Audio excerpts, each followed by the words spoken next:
Alrighty, so I thought I'd go ahead and film this.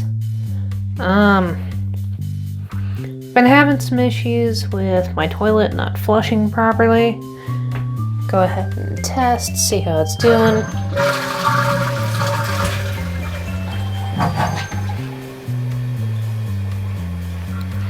What it's been doing for a while was it would flush and it sounded like it was okay, but it would keep filling and it wouldn't stop. It was kind of wishy-washy on if it did stop, then it would, it usually wouldn't fill until like anywhere from an hour to 4 hours after it was flushed, or if it did fill, then it wouldn't actually stop, because it's like the bowl float would go up and there's a valve that is supposed to stop the flow. It didn't stop, and you would see this little drip of water coming out here, and I had a couple of times where I didn't catch it in time, so there was a bunch of water that pooled in that spot there. But it's been really wishy-washy. Sometimes it works fine, like this time it stopped.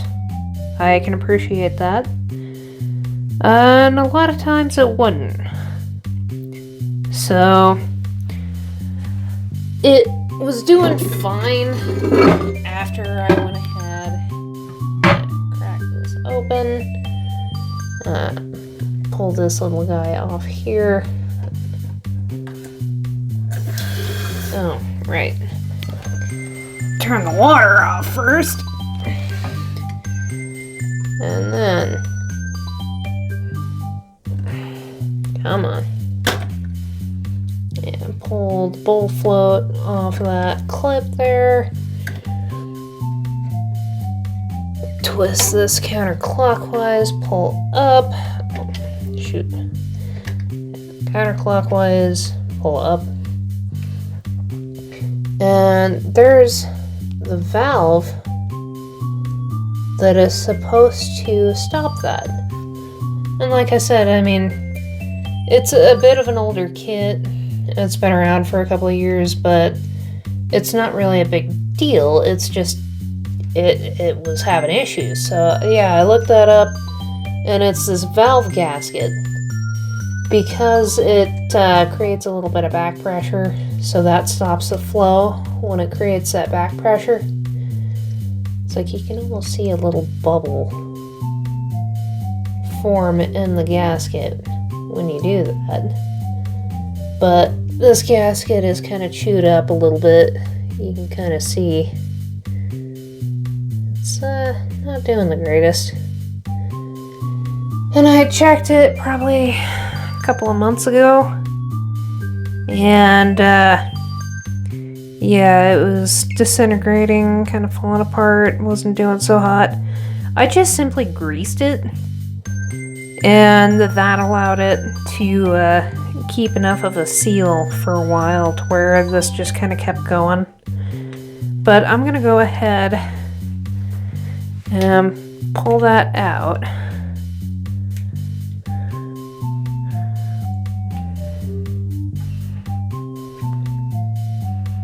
Because I had played with this before. That part's kind of important. The fact that that little tube there has to go on the pin. So there's the head, there's the old one. Go ahead and take this guy. This is the new toilet fill valve. I can't remember if I ever figured out which model exactly I had, but it's in that range. But yeah, I just picked that up at Home Depot. And one-handed, I might have to do this on my tray here. Try to get that pin to sit just right. Did Did it go in? Yeah, it went in.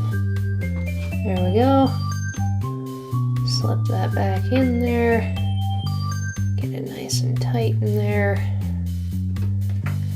Alright. And put this back on. And hope to goodness that it works. I'm gonna clip our bowl float back in.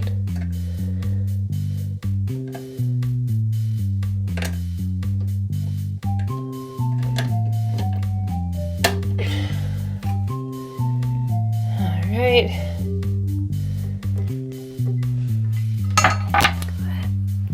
Turn the water back on.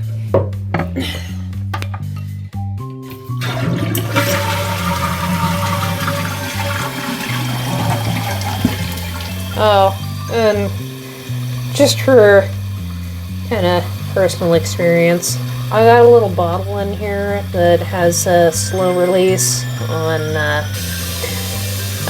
the funny thing is that was a free sample of some, man, I can't remember. It's not, fabric softener, it's like just some kind of, laundry scent stuff. So yeah, it's got a slow release, so it'll release a little bit every time you flush, but the problem being when you do something like that,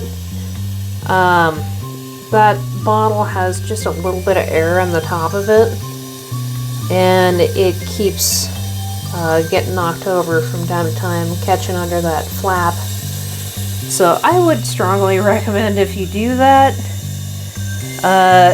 use some kind of clip or something to keep that in place. Oh yeah, okay. I just wanted to make sure that was actually on. But, yeah, I gotta figure out a clip for it myself, as it's been causing some problems.